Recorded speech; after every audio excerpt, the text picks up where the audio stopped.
It's my pleasure to welcome you to the Daniels faculty in our first public lecture tonight. And this is actually the first bulthaup lecture as well of the 2014-15 academic year. For those of you who don't know me, I'm Richard Sommer, the Dean of the John H. Daniels Faculty of Architecture, Landscape, and Design, and it's my pleasure to introduce tonight's featured speaker, Ole Schrøder. But before I do, I'd like to say a few words about our sponsor. Each year, the Daniels faculty is proud to bring you a robust public programming schedule with several different streams. But this marks the 9th year that bulthaup has generously sponsored lectures featuring speakers from across the world, all of whom are innovators and all of whom are also redefining practice in the fields of architecture, landscape, and design. The bulthaup lectures are invaluable to our students, our recent graduates, and our distinguished alumni. Over the years, these lectures have also engaged a broad public constituency to advance the dialogue around architecture, landscape, and design. This year, in addition to Ole Schrøder, tonight, thanks to bulthaup's sponsorship, we're able to bring you 3 other forward-thinking speakers. On November 4th, we will present Peter Rose, plus partners of Boston, and even though he's in Boston, he's actually a Canadian architect. More on that when we see him. On January 13th, we'll welcome Sam Jacob of Sam Jacob Studio in London, formerly of the firm FAT, if you know that firm. And on March 10th, we'll present Jimenez Lai of Bureau Spectacular in Los Angeles. Jimenez, who has been having a great success in recent years, I want to point out, is also a graduate of our Master of Architecture program. So, if you have not had the chance to visit bulthaup's beautiful Toronto showroom at 280 King Street West, I highly recommend it to you. At bulthaup, you'll see exquisitely designed living spaces defined by architecture, innovation, and precision. You can find out more about their projects, their team, and actually the other public events that they sponsor at www.toronto.bulthaup.com. Stefan Sibildo, the principal of bulthaup, is here tonight. Where are you? There you are. I want to thank you again, Stefan, for your continued sponsorship of the bulthaup lectures.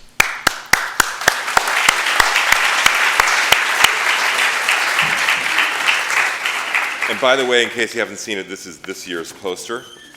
Our final fold, which has a anamorphosis effect of 1415, in case you haven't caught that. With a fantastic series. Now, on to our featured speaker.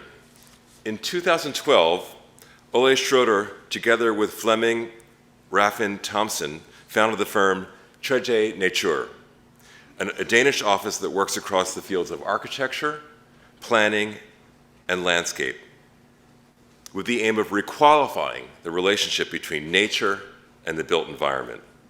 Spurred by the challenges presented by climate change and expanding urban population, TREDJE NATURE, which translates into third nature, is pursuing a type of designed urban nature where buildings and biological processes are seen together in a constructed continuum.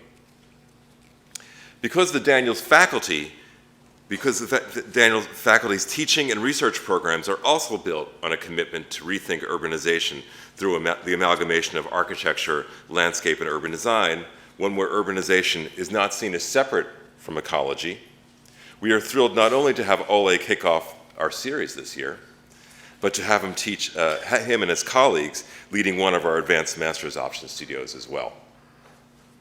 Recent projects by Ole's firm include the design of Copenhagen Harbor's Blue Plan, which includes transforming the former industrial harbor into a recreational, educational, and ecologically friendly area, and the redesign of Copenhagen's, I'm going to mangle this now, St. Kills corridor into what has been called the world's first climate-adapted neighborhood, meaning, among other things, that the area is being adapted to manage increasing flooding caused by heavy rainstorms from climate change.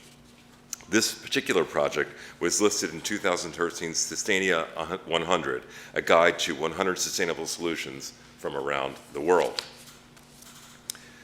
The city of Copenhagen hired TREDJE NATURE as advisors to after the firm won the prestigious 2011 European Architecture Competition. Based on their work and recommendations, a broad spectrum of green climate adaptation technologies and components are currently in the pipeline there. Ole Schrøder graduated in 2004 from the Royal Danish Academy of Fine Arts School of Architecture. Before founding TREDJE NATURE, he worked at the Dutch architectural firm MDRDV in Rotterdam. Later, he joined Plot Architects and subsequently joined one of Plot's partners, Bjarke Engels, at the Bjarke Engels Group, better known as BIG, in Copenhagen. And he was there until establishing TREDJE NATURE 2 years ago. So you're working with Bjarke for 6 years, 7 years? Okay. The design studio Ole is teaching here this semester is called From Architectural Science Fiction to Weird Faction, a climactic spatial perspective in Toronto. And maybe you'll explain something about some of that. I should say he's also teaching at studio with Bjorn Byrne here at the faculty. The studio will explore how architecture and cityscapes can merge with natural environments, and students will be developing projects that promote new solutions for adapting our cities to climate change. Tonight, I hope we're going to get a sense of how Ole and TREDJE NATURE has engaged these new challenges on their own projects. In a short time, Ole and his partners have established an impressive practice and managed to get some ambitious ideas onto the world stage. So tonight, we have the rare treat of seeing an emerging force in the design world, a designer on the forefront of rethinking the urban landscape, and someone on the cusp of many new discoveries. So please join me in welcoming Ole Schrøder.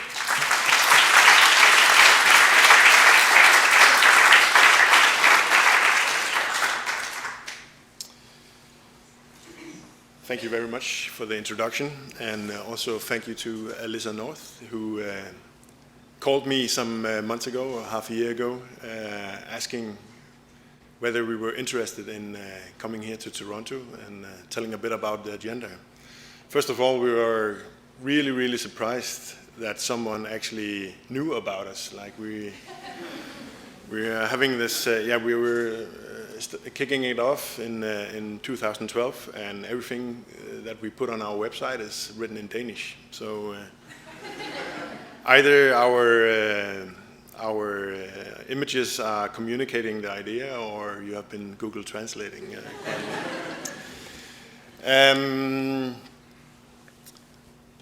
I will tell you a bit about our agenda and ongoing projects, and I'll also show you two movies that we have been working on, especially, well, only actually the last one. But I thought about,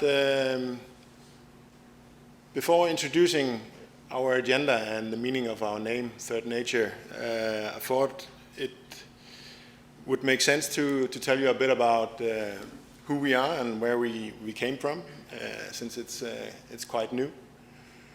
So as any other first-year students who started at the Royal Academy in Copenhagen, being completely unspoiled and open to the world for new ideas, but as it often goes with architectural students, we are getting transformed and manipulated into a different kind of mindset. We're of course following up on all the great masters of designs, making all our own mistakes, following up of the end of modernism, as you know it, that in Denmark actually is called Danish functionalism, where we have this proud tradition actually of creating architecture, both building and landscapes, that are coexisting. As we were studying, we also experienced this continuous battlefield of creating attention and creating the most remarkable icon you could ever get. During my studies, I went to MVRDV in Rotterdam. I was quite fascinated also by the datascape that came free and Vinnie Maas' approach on that. I even participated on some quite brutal competitions that we actually realized some 10 years later. If that wasn't enough, I continued at Bjarke Ingels at BRG, as said, continuing on this mega scale with mega structures. And if you didn't know it, Bjarke is always promoting his agenda, his motto, yes is more. One of the projects is this, the battery, that is a 124,000 hybrid that facilitates all kinds of urban life, and where the public space at ground floor is continuing all along and up the facades. So these projects also caught the attention of a lot of developers, especially from the Emirates. So we competed on 6-star hotels in Dubai with a mosque in the middle, creating some kind of new Arabic vernacular that is like the opposite of the American zoning skyscraper, creating its own shadow and making it possible to have public space and public life at the ground floor. Some of the other catchphrases that we used a lot at BIG was hedonistic sustainability and architectural alchemy. And if you look into alchemy, it's this idea of combining standard things or common ingredients from an everyday life that together can create something unique, can create value or even gold. So we were asking ourselves, how could we, with all that knowledge that we had in all those projects, that portfolio we came from, a scale that we couldn't really grasp, how could we start off our own business? So we were sort of looking out for some new heroes. And one of our heroes is definitely John Muir, the founder of the Sierra Club, who's quoted, "I only went out for a walk and finally concluded to stay out till sundown. For going out, I found, was really going in." This is Jens Thomas Arnfred, my first professor. I think he will be quite happy and content to see his own face in that kind of a series of inspirations. But he also said that it's in our gratitude of being born that we can build the best buildings and make the best plans. Another hero is Daniel Burnham, who said, "Make no little plans that didn't have the magic to stir men's blood and probably themselves will not be realized." And a bit more locally, I know it's an image from the Central Park, but Bruce Mau is also a huge inspiration. I had the opportunity and honor to work with him when I worked at Plot, when we did the Venice Biennale. Bruce Mau was curating that. And one of his quotes in that during that time was something has become like a driver for both Flemming and I, saying that the era of the park is over. We don't need islands of good behavior in a sea of stupidity.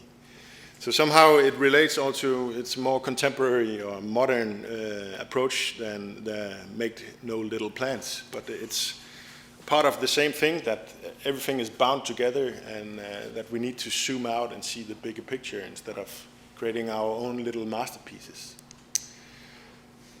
That kind of mindset helped us defining our main agenda that we call natural value, and that the overall aim is to create a city that is based on what's living and not vice versa. We see a lot of other cities around the world, or almost everywhere, that has everything defined on the functions, on the logistics, on the buildings and the infrastructure. We think it's time to create a new kind of mindset, and that's the main driver for our business. So luckily we defined that kind of a creative business plan that we submitted to the Danish Art Council, that on a yearly basis are giving out grants to people that are normally fully established. Both Flemming and I, we were like project managers at the 2 separate offices. Flemming was head of design at the leading landscape office until now, called SLA, that are making major projects, really, really nice ones in Denmark. and I was like from the dark side, as we call it, from the building side. But more or less, we found that it was time to sort of create new kind of hybrids, where buildings and landscape weren't seen as opposites to each other. Far too many times we experienced from both sides of our table that it was some kind of ego fight, like who was the most important or who had the best idea. And it always ended out that the dark side, my side, won. Also because like 90 to 95% of all the building cost in Denmark is going to the buildings, leaving 5% left for doing something green, something good. So if we have to step up in that food chain as also and care about our nature and our landscapes, we need to have some really, really good arguments for doing so. And we need to create added value, sometimes even value that is more valuable than the building itself. And suddenly we got that grant. We got a 3-year grant paid by the Danish state to follow up on that creative business plan. And suddenly we had to we had to come up with a name. And based on that, the natural value agenda, we were looking into some kind of a hybrid meaning to our building and our society and our landscapes that led to this kind of the take on first nature, or more common said, the paradise. So this is actually what we wrote, that when we think about nature, we tend to have an extremely cultural and polarized understanding as something untouched, pristine, and almost biblical before time of man. It's considered original, timeless, and the very place from where we all originated. And we said that man is essentially connected with nature, but that we have adopted some kind of take that it's a battle again, culture versus nature, and that, as said, increasingly deprives us from the benefits of our relation to nature, sort of creating what we know as the city, that we then call the second nature. This image is from Mexico, creating its own kind of weird topography. You can't see where the building or the city starts or where the landscape ends. And the second nature we call like the first settlement. When the first settlements emerged, they were small cultural islands in a sea of wild nature, with an endless abundance of resources and also wild dangers you had to protect yourself from. In the last century, these settlements has grown completely out of proportions, becoming an untamed second nature in itself. Urban culture was established in direct opposition against nature, and at the moment it's like the first and the second nature are fighting, and it's alarmingly clear that both are losing. But it's nothing new. Like ever since the first settlements, and this is like most of you would know that the plan of Versailles outside Paris, that is the ultimate example of man's urge or need and ability to control nature, and we even turned it into aesthetics and creating these perspectives and garden architecture. That is more or less the worst thing we can call landscape architects. It's garden architects. But sort of we were fascinated about this thing that culture actually could generate as landscapes in itself. This is from Coney Island, where due to the huge immigration, there was this need of creating recreative spots, the need for going to the beach in the hot summer days. And even during the cold days, they actually managed to establish artificial heaters and suns so that people actually could go at the beach during a gray day. This is also some kind of an ultimate example of how our second nature is evolving. We also find it quite amusing with these elephants. It's actually from a circus, but no one would know that. But we're also fascinated about this thing where our culture and our infrastructure is actually becoming a phenomenon in our everyday life. We're also questioning whether we are aware of all the basic needs, if we are aware of our 5 senses, and how we can address those needs once again through architecture. We find it as a paradox that we are sort of celebrating all kinds of other things, like I have an iMac or a MacBook as well. So I'm not completely idealistic or hippie freak. But we find that it's kind of weird how this kind of culture is creating a monoculture, a monofunctional culture, where our needs of being in the city is creating these landscapes. Also the honey rice fields that are insanely beautiful. They're so unique that they're on the UNESCO heritage, but it's also one of the most monofunctional non-biodiversity areas in the world. These are oil fields in Wyoming, also creating this kind of aesthetics that we are fascinated about.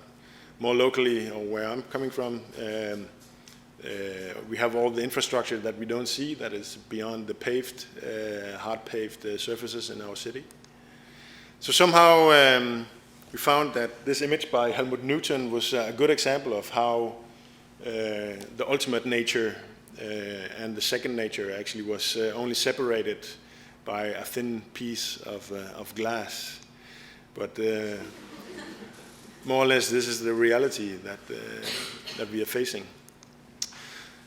So that means that we are looking for some kind of more hybrid solutions where the city and the nature more literally can merge, and creating some kind of strong examples of how we can coexist. So also in our agenda we wrote that third nature is an approach to create a new kind of language where nature is not the opposite of culture. We need to start thinking in a third nature on how to combine things, not separate them. We have to deal with a diverse city and a diverse urban nature that aims both to entertain and contribute to the ecological relationships between people, climate, adaptation, microclimates, architecture, flora and fauna. And this example from the Mannahatta project, also based on John Muir's Sierra Club findings with the Muir web, if you know it, is that this image is more or less the ultimate example of the first and the second nature. This is a more real representation of that. It's Pripyat outside Chernobyl, in the radioactive zone. Of course, no humans are there, but today it's the biggest European area for wildlife, with wolves and bears and eagles breeding on the 8th floor. So when we won the first competition for the municipality in Copenhagen, we showed them this image and said, this is how it looks when we have left in 5 years' time. Let's see. We're also driven by the fact that we can actually change things. And we're also fascinated by addressing some challenges we're having. For instance, that 60% of all our diseases, they can't really get explained by a single cause. Another fact is that it has been proven that contact to nature is actually good for lowering your stress levels and your blood pressure and heart rate. It's also quite obvious that the more you move, the lower the risk is actually to die from some kind of heart disease. And also lastly, that actually the proximity to nature creates value both for you as a human being, but also all other kinds of value sets like real estate value, climatic value, social value. And this is something we are striving to and aiming for integrating in all our projects, also our build projects. This is like our unluckily second place for a new hospital outside Copenhagen that Herzog and de Meuron won in front of us. And an example of how we are letting nature in, also becoming an health aspect in our design. This is a new headquarter for a pension fund outside Copenhagen. Also a good example of how our landscape actually meets our buildings, creating recreative spots and possibilities, and also introducing a new climate inside the building itself. And also this is like a culture house that we had designed for this climatic neighborhood. But let's jump more to the plants and also this more nature kind of thinking. This we call Adapt or Die. It's a series of projects that contributed to the Copenhagen climate plan. It was actually initiated by this incident on the 2nd of July 2011, where a quite heavy cloudburst, like they call it a 100-year event, hit Copenhagen. Actually to a degree that it cost us 1.5 billion Canadian dollars.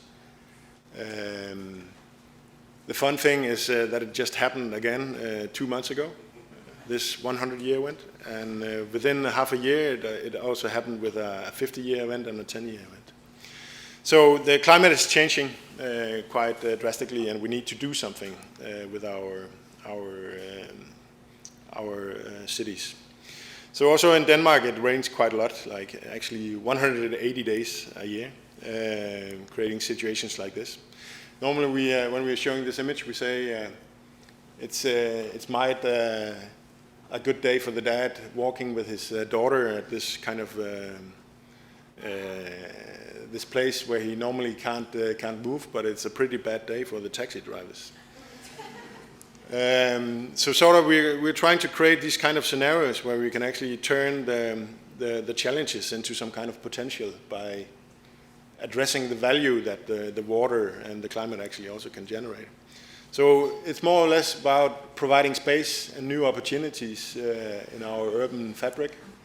Like this is like the suburbs outside Copenhagen, and this is like our historical model in the city museum that was, of course, also was flooded.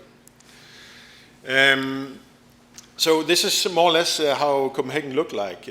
Suddenly it looked like the Pearl River Delta or the Nile was superimposed on our Copenhagen map, with floods and deltas completely ignoring all our parcels, all our neighborhoods, all our infrastructure. So all the red you see is actually where Copenhagen is challenged by sea rise and tide, and all the blue is created by cloudburst. These projects I'm going to show actually led to that Copenhagen as a city, the municipality won the world's biggest design award. It's Danish, so maybe it wasn't completely fair. But nevertheless, we had the crown prince here in the purple dress giving the award.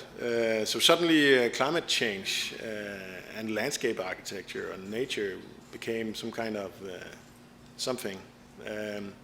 And it even led to that we got nominated for this Sustainia Award in 2013.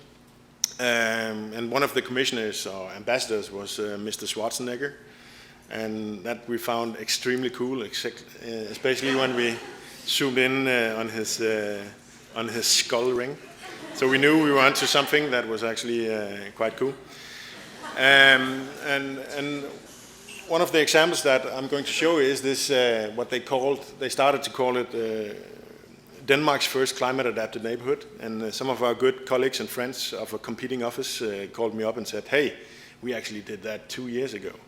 I said, it wasn't my title, so sorry, I won't do it again. But the day after, an American blog called it the world's first climate adapted neighborhood. And I don't know if that's the way it led to me standing here in Toronto today. But, well, we won this Europan with this 100-acre site that is almost defined by this. And with a strategy of how actually to direct all the water that couldn't go into a sewer system and out in the harbor. Just to show how much water is actually landing on this site, and that's just a 10-year event. It equals like 32 times 32 times 32 meters. So we knew that we couldn't just make bigger sewers and lead it out in the water. We also needed to create a strategy of how to have surface dispassion and infiltration and evaporation. And ideally, we could even reuse the rainwater by harvesting it. So sort of optimization was also one of our tools, as in many other cities that you never actually really notice. We have tons of asphalt. You also have it here in Toronto, if you didn't know. But it's actually to such a huge extent that we have to draw on the asphalt to actually know where to go. And we started questioning whether that was actually the smartest way to do it. So we proposed to start optimizing it due to or up to the current standards of the municipality with like street width and parking spots. Like one of the worst things you can do in Copenhagen is to propose that the car should go out of the city and that you shouldn't be able to park your car next to your door. But by optimizing it, we could actually create a new kind of situations here in this 100-acre field.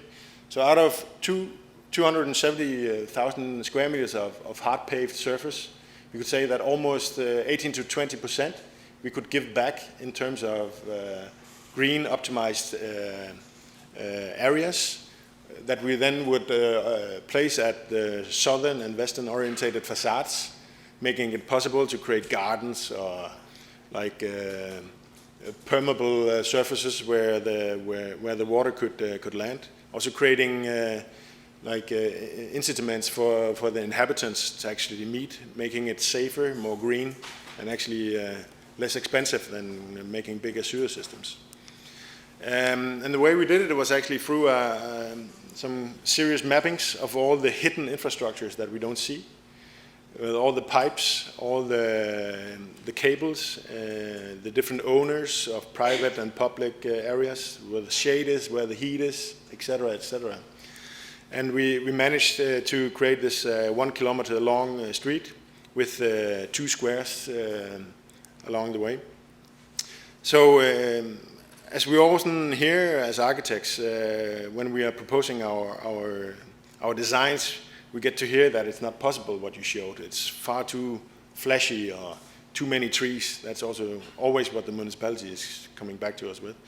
But we actually, by doing all this mapping, we could prove that we could go from there to here with, and still making it capable, still making it possible to commute and have all the other functions and logistics that a city needs. Also the St. Kjeld Square in the middle, that today is one of these islands of good behavior in a sea of stupidity, completely inaccessible, lying there as a green island. There's maybe one guy walking his dog every day, that's it. But in the same way, with the same method, we could actually propose a scenario like this and still making it possible for everything else in the city to function, and actually more to it than that. And we did it by also proposing an animated topography, like a programmed and performative topography that could activate its users, but also maximize and double the space. So we could actually obtain even more water that was falling on the square. And currently now we are competing on making the final design on this square.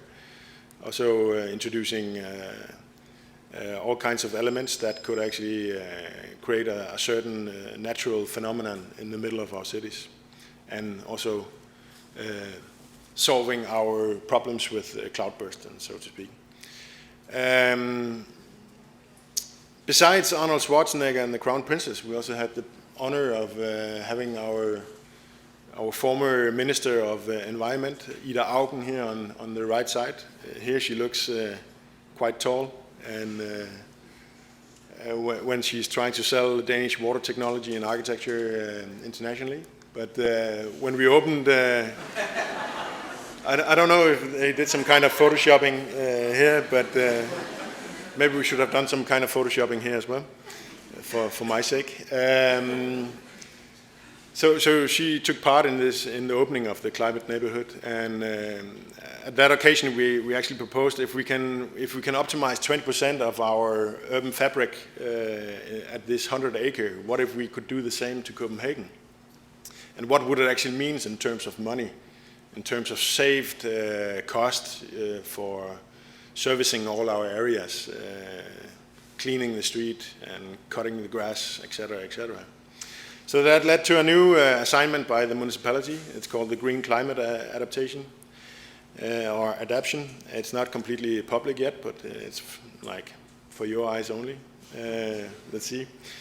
And it was about creating visible climate adaptation and even a more green city with increased biodiversity. And again, we started out by mapping all the different climate parameters, urban heat island effect, proximity to green, ongoing projects that we had with ghettos or newly development areas, etc., etc. And all in all, we superimposed those to create some kind of Rorschach test where all the different parameters and challenges were actually present in one image, to create some kind of urban acupuncture, saying that we can't solve everything at one time, but it's also stupid to only solve one thing at the time. So we pointed out some specific sites and created 7 unique areas that had something in common, and proposed the municipalities to start here instead of starting from A and ending at C. And it continues in 7 individual books with proposals and guidelines for the planners of the city that will then give it to the coming architects of the different sites. And this is also a project that hopefully soon will be realized. It's one of our main boulevards right next to the City Hall in the amusement park called Tivoli, and it's called the Hans Christian Andersen Boulevard. And hopefully it's one of the coming examples of how we can make this happen within our most dense neighborhoods. Recently we won, or we participated in a competition and won about a park in one of the quarters of Copenhagen called Vesterbro. And it's this quite classic layout with a typical 6-story height neighborhood in Copenhagen, one of the most dense parts of Copenhagen actually, so we don't have that many high-rises. As soon as we are above 12 floors, it's a high-rise. It used to be a place where all the inhabitants actually could meet up before it became a park, but today the park is quite worn down, even though that the houses or the buildings and the pavilions are made by one of our most famous architects, Arne Jacobsen, like the father of the Danish version of modernism. It's still a place where people are gathering, and a lot of events, like music events, are taking place here. And we found it quite funny that the plan had so many similarities to a more classical way of thinking. And combined with all this kind of green climate adaptation, we sort of had pretty fast the right elements to show how you can actually obtain 26,000 cubic meters of water in a 22,000 square meter big park, meaning that you would have more than 1 meter of water all over the place. And due to the terrain was falling like this, we created some kind of a system where it both could it could handle an average rain incident, 10-year incidents that we're having like every year, and 100 incident that we're having every 3rd year, more or less. And still maintain the original ideas behind the architecture and the layout of the park, so all the characteristics were kept.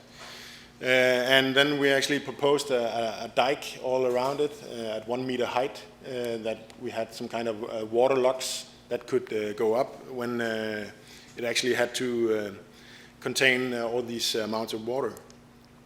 And then in the lack of competition fee, we generated all these kind of Instagram visuals that were like sort of mentioning how it could be in the future, and almost pretending that it already had happened. And luckily we succeeded and won. And it's a project that will kick off pretty soon. And I guess it will even happen before this the first the world's first climate-adapted neighborhood, so I don't know how we should call this. We participated in a competition also made by this art council. Like we thought we had to give something back since they granted us this amount of money. It was asked, can we design a new country? And at the same time, we were encouraged to participate in a creative business cup because they thought we were emerging architects and that we might win some money. And it always comes handy when you are starting up business. It's only in Danish, but to translate it is that one jury member describes our agenda as academic hippie text with a lot of feel-goods and a completely unnecessarily high amount of academic language. The most original parts are in the actual solutions that are being presented, and especially what a jury member is calling the big rainwater penis. We were saying, what?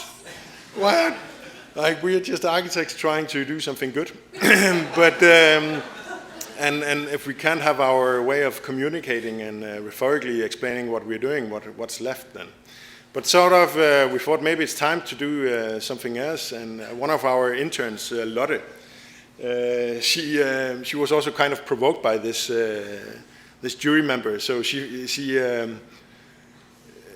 she notified us about this good fucking design advice that was insanely liberating to start a new project with, like believe in your fucking self, stay up all fucking night. And sort of it became like a weird driver of just ignoring all the good behavior kind of things and trying to address what's actually wrong with our cities. Pardon my French, but let's see. It's actually this.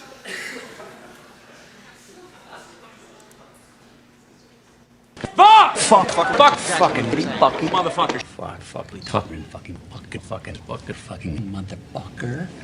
Right. Fucking.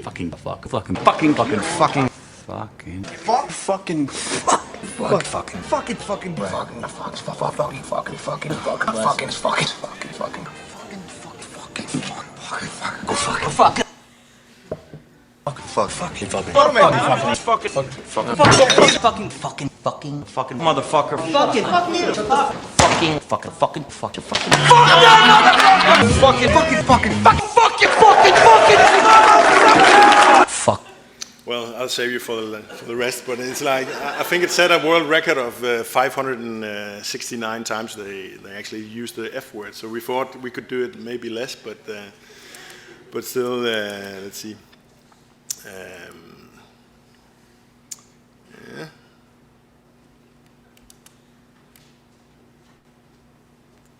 Why does it think?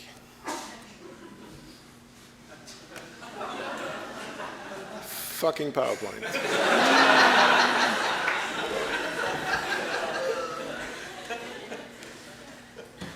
Well.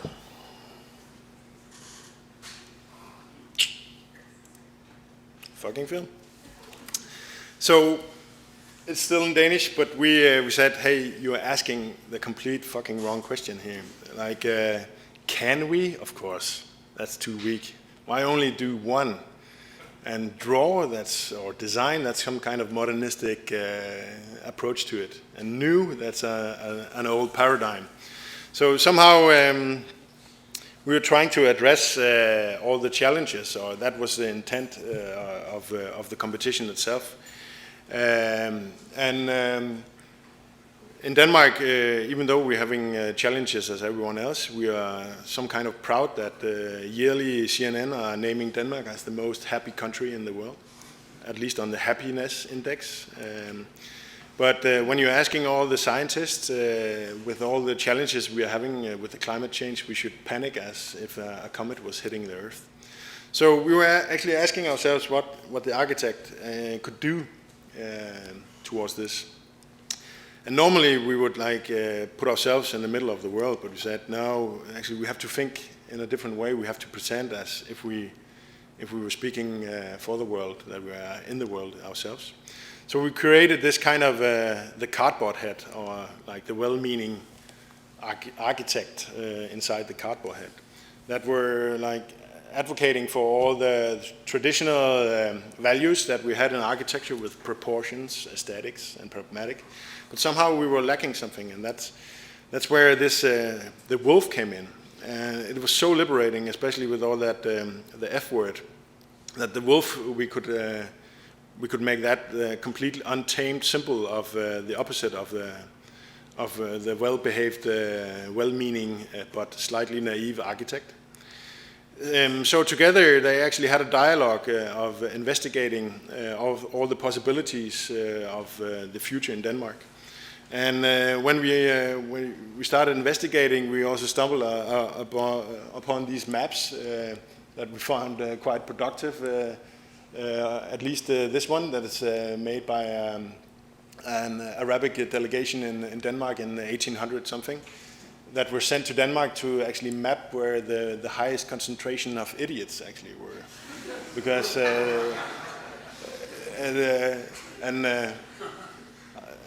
hopefully there are not any Danes here that are coming from that kind of area. But I'm coming from like down here, insanely clever. But like all these mappings actually led to a storyboard that we handed in for this competition, proposing new kind of visionary maps of how the future should be, could be, taking consequences a bit more literal than normally. Not being very political correct, also taking consequences on the movement towards the city, also dealing with the challenges that we are facing in the city with car pollution, etc., etc.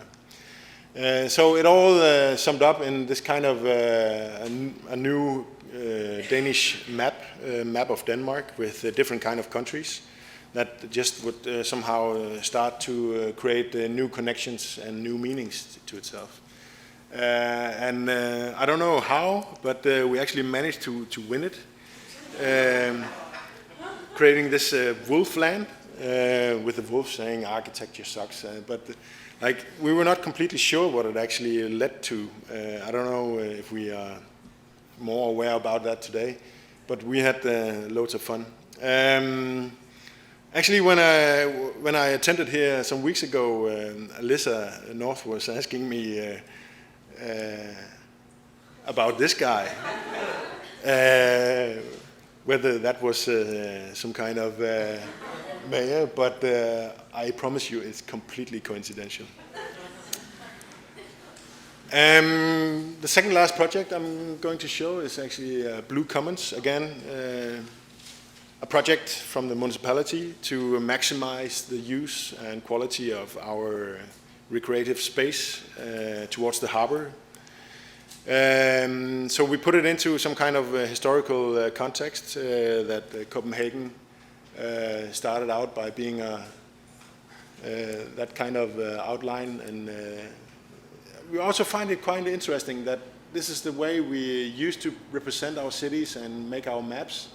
And today it's some kind of poor or kind of limited way of how we're actually introducing and navigating in a 2D kind of way in our cities. Yeah, these two maps you saw previously, but also this map, I think it's the same situation here in Toronto, that you had a lot of landfill add-ons to the existing coastline. So actually what you can't see here is all the most expensive parts of Copenhagen today, with the Royal Castle and the Opera, etc., etc.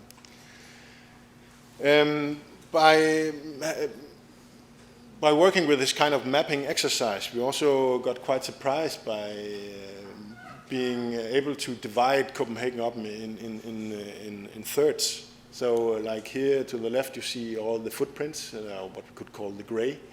And it's equal in size as all our green commons, our parks and recreational areas. But somehow we weren't that aware of the potential or the size and the gathering function that the harbor and the lakes here actually could represent. So we presented this chronology to the municipality, our clients, saying that this is actually what Copenhagen looked like before the settlements. It turned out to, it started out as a fisher village and became this kind of naval force in northern Europe. As many other cities, the industry came in, creating the biggest fleets in the world.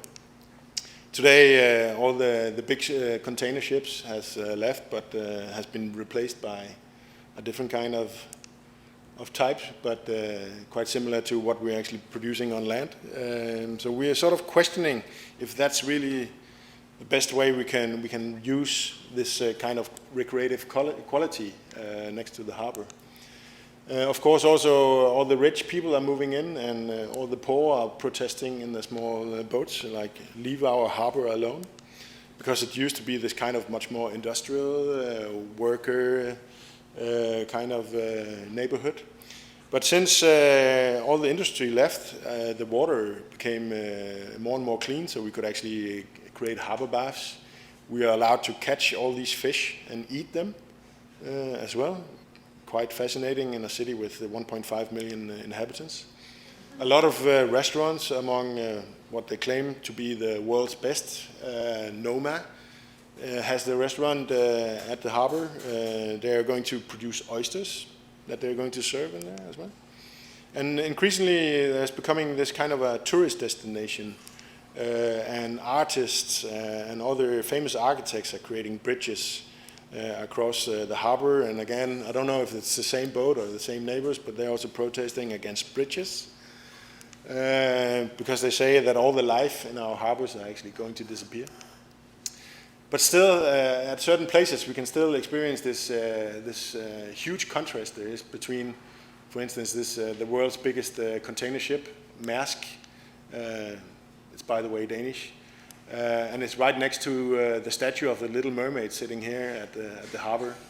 And we found that kind of scale jump is quite fascinating. Some years ago, I spoke with a guy from our tourist organization who just had received a call from an American couple where they wanted to know whether there was an elevator inside the Little Mermaid because his wife was sitting in the wheelchair.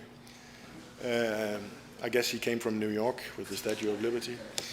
But more and more, the harbor turns into some kind of recreative and event scene. This is from the Red Bull diving event. People are jumping, or not people, professional divers, jumping from the roof of our opera.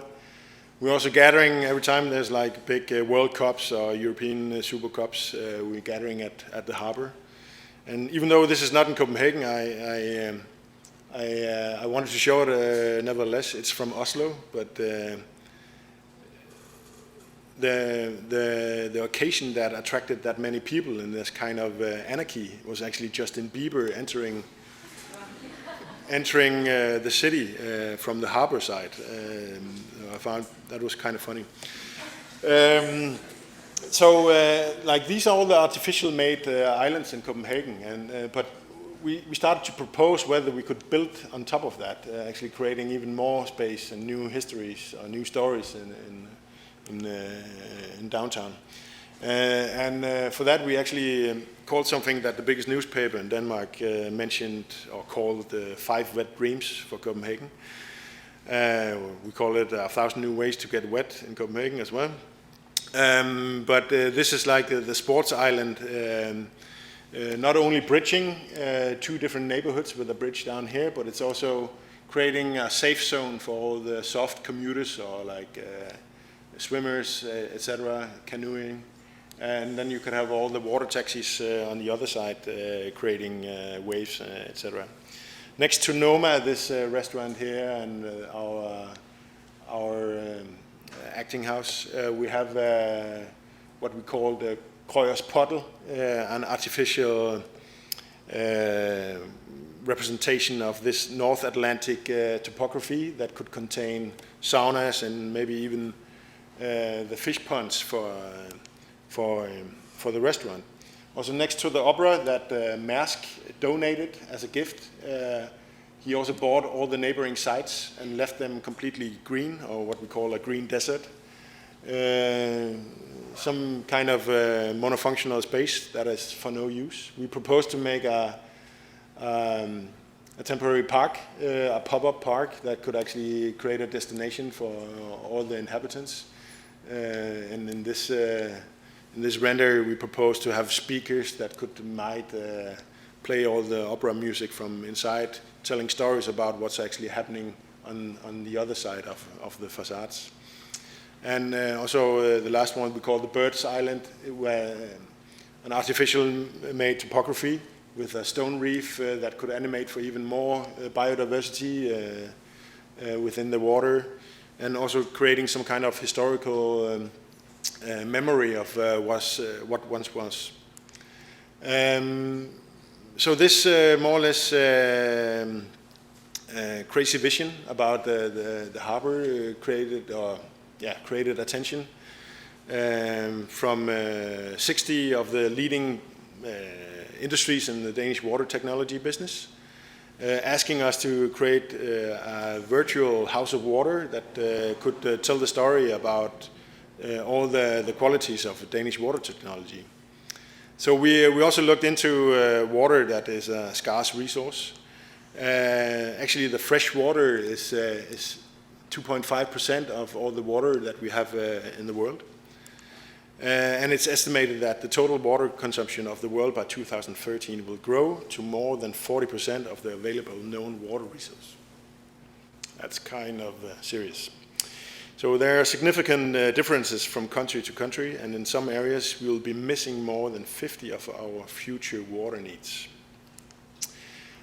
And that's kind of a paradox, at least in Denmark. Every kid is growing up with their parents saying, did you remember to like push the little or the big button?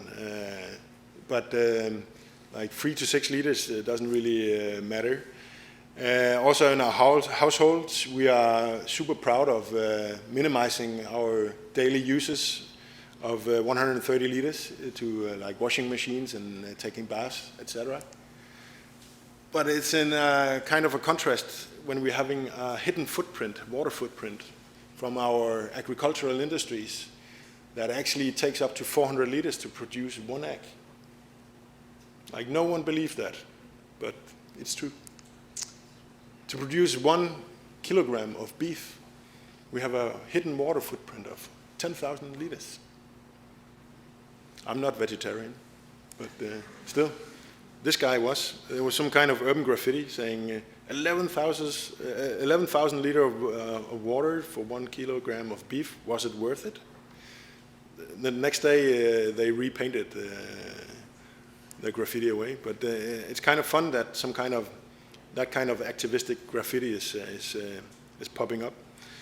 So together with all these companies, we produced a series of white papers to create guidelines for like the authorities and also generate more growth internationally and jobs for the Danish industry, proposing all these technologies. Excuse me.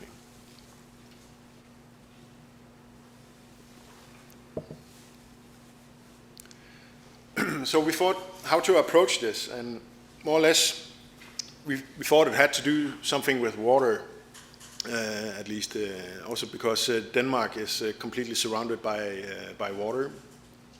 So it had to contain characteristic Danish topography and the proximity to water, of course, instead of just being some kind of squarish, typical virtual showroom that would be standing somewhere inside a building.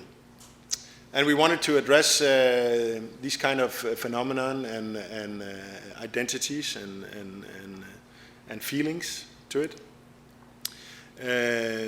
showing different characteristics of the Danish landscape.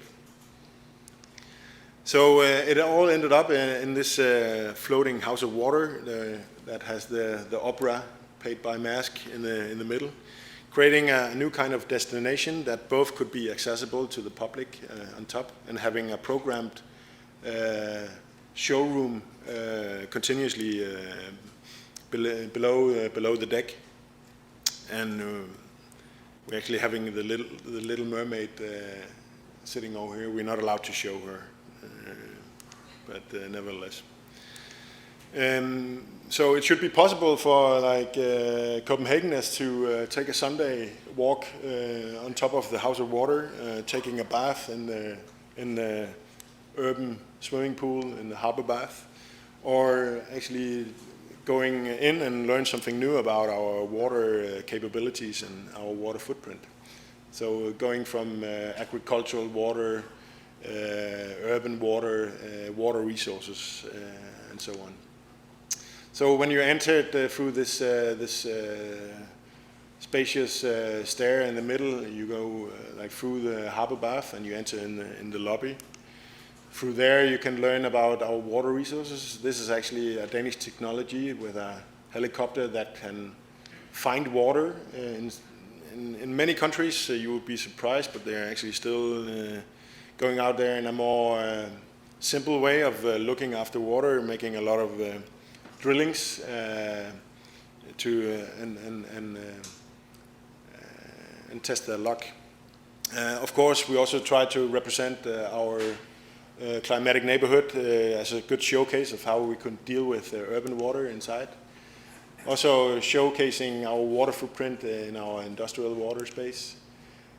Showing that Danish technology and water infrastructure is actually minimizing the water loss from our well to our tables. We only have a loss of like 6% compared to Norway that has tons of water. They have a water loss of 50%, equal to India.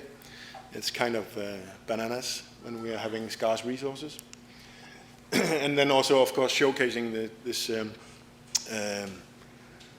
all the different pumps and technologies from the companies. But sort of creating this new kind of frame that could showcase how Danish technology is dealing with this on an everyday kind of basis, that is just integrating it instead of only showing it on the computer screen. And then let's see whether this will be realized. But now to this, and there's no F words in this one, I promise you. But this is, it'll end with this movie. Water. It's our most precious resource. We can no longer take it for granted. We are so many people, more every day. There's so much pollution. We have to think about efficiency, think of new processes, think like nature. A small Scandinavian country has so far spent over 30 years rethinking water, and we found some solutions. Denmark knows water. Together, let's rethink what's possible.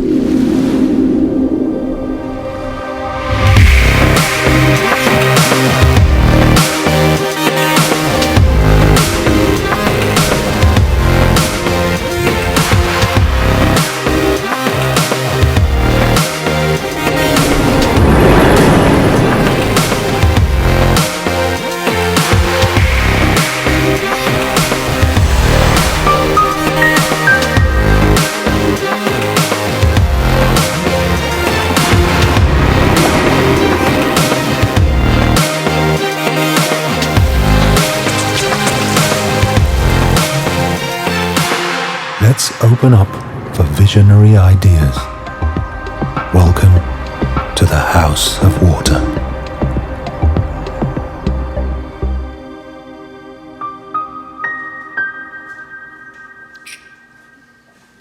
That's it.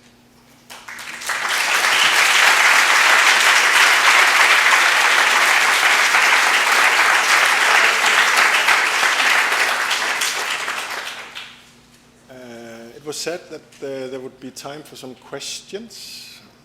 So let's see if there's anyone, maybe my students, if you dare. Raise your hand.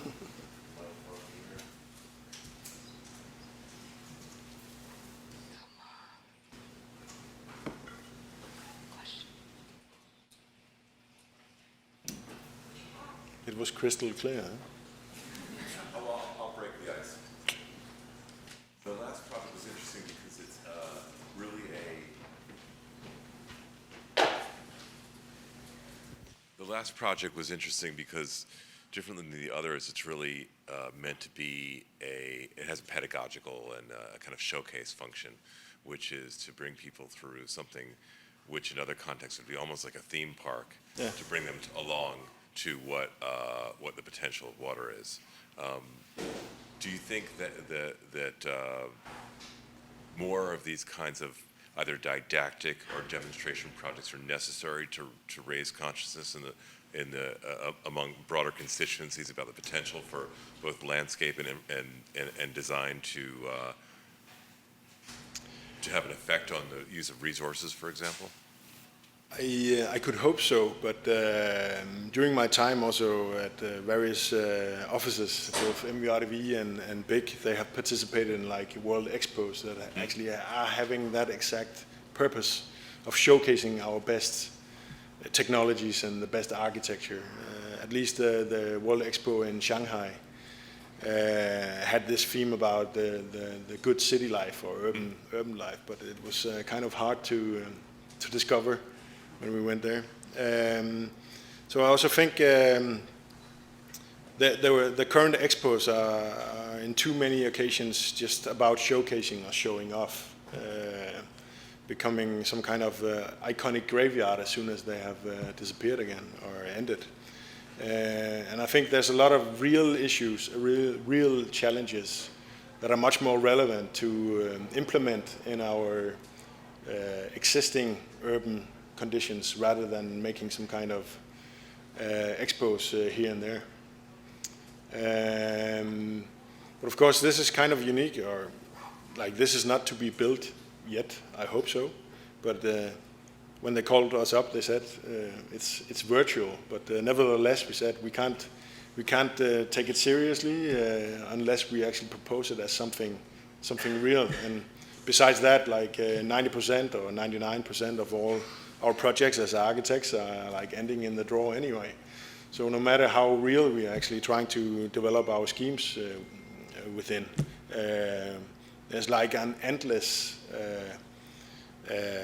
set of challenges and obstacles that we have to pass before we are turning it into something real and something that can affect our everyday life.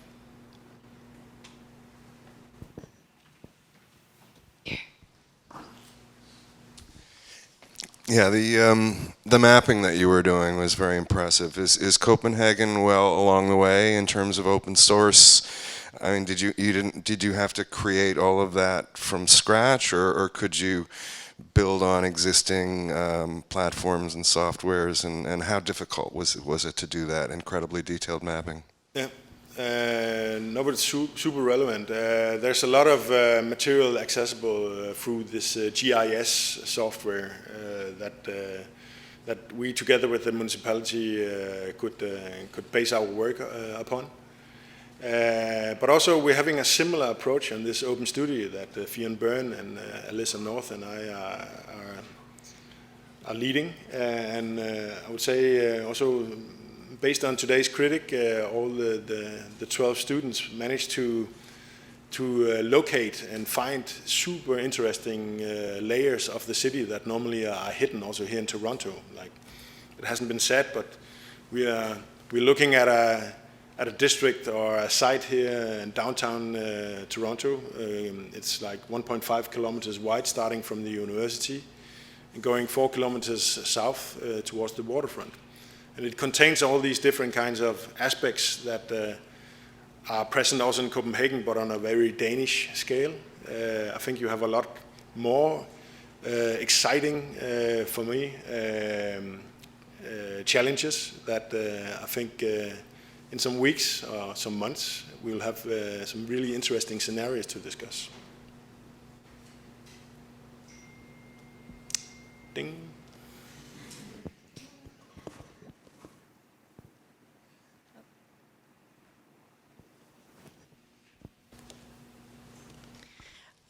I just have perhaps a semantics question, particularly around the word adaptation, climate adaptation,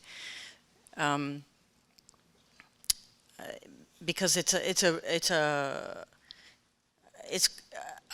considered as a essentially accepting that it's all over, right? That there's nothing to be done, and so we are.